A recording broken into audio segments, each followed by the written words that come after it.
तो यहाँ पर क्वेश्चन मान लेते हैं, या consider early model of an atom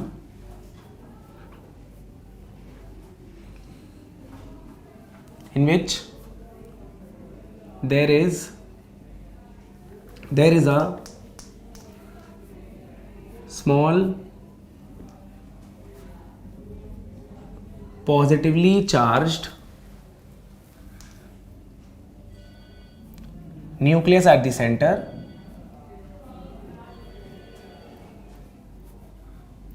and a uniform negatively charged electron cloud. ठीक है, तो इलेक्ट्रिक फील्ड इंटेंसिटी निकालनी है हमें। हमने क्या माना, पॉइंट साइज्ड न्यूक्लियस है, उस पर कितना चार्ज होगा, एटॉमिक नंबर मल्टीप्लाइड बाय एक प्रोटॉन पे कितना चार्ज है। एटम मान लेते हैं पूरा,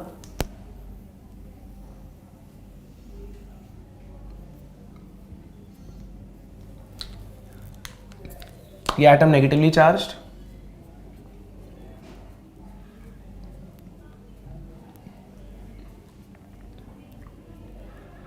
नेगेटिवली चार्ज मान लेते हैं।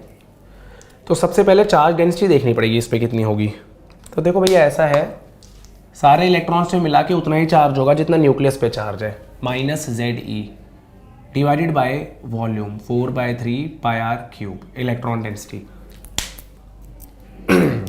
तो सबसे पहले हम देखते हैं इलेक्ट्रिक फील्ड इंटेंसिटी एटम के अंदर किसी भी पॉइंट पे कितनी होगी।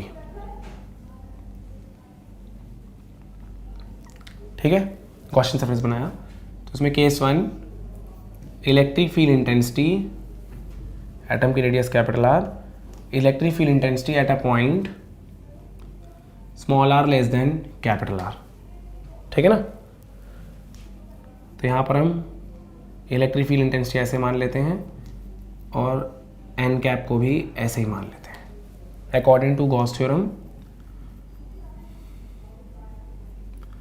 गॉस थ्योरम के हिसाब से क्या होगा, surface integral of electric field intensity over a close surface is Q by epsilon naught, charge enclosed by epsilon not.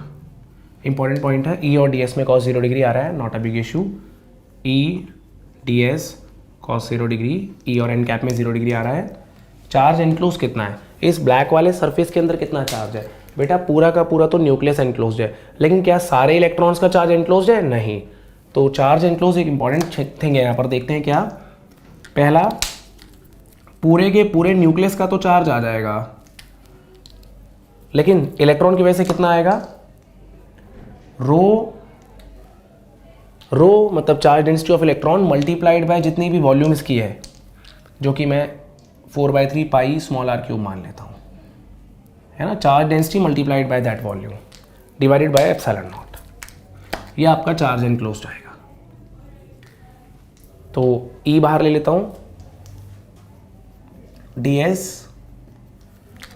क्या आ जाएगा हमारा +ZE और रो आ जाएगा -ZE by 4/3 πr³ multiplied by 4/3 πr³, 4/3 π cancel हो गया, divided by epsilon naught. ds का area, ये एरिया आ जाएगा ds का इंटीग्रेशन 4πr²। तो E multiplied by 4πr² equals to, हम ZE कॉमन ले लेते हैं। मैंने डिफरेंट कलर्स का इस्तेमाल इसलिए किया है कि blue charges because of nucleus और red charges the charge of electrons enclosed inside this Gaussian surface, इस सरफेस के अंदर।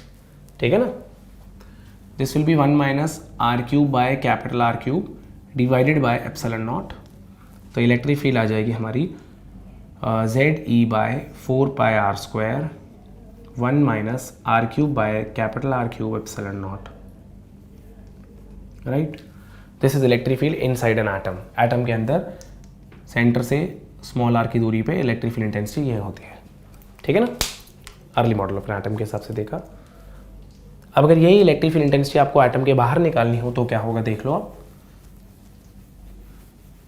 यही इलेक्ट्रिक फील्ड इंटेंसिटी हम बाहर निकालेंगे एटम के आउटसाइड।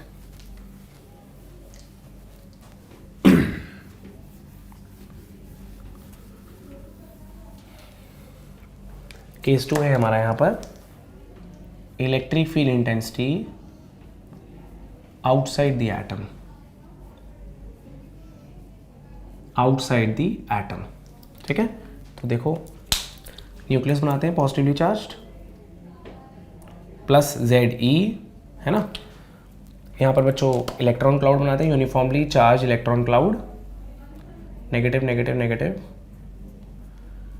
आपको इलेक्ट्रिक फील्ड इंटेंसिटी चाहिए बाहर,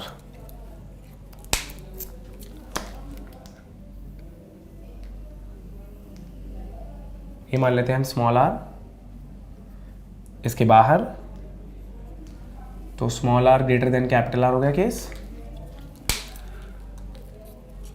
अब आप देख लो surface integral of electric field intensity E dot ds charge enclose divided by epsilon not.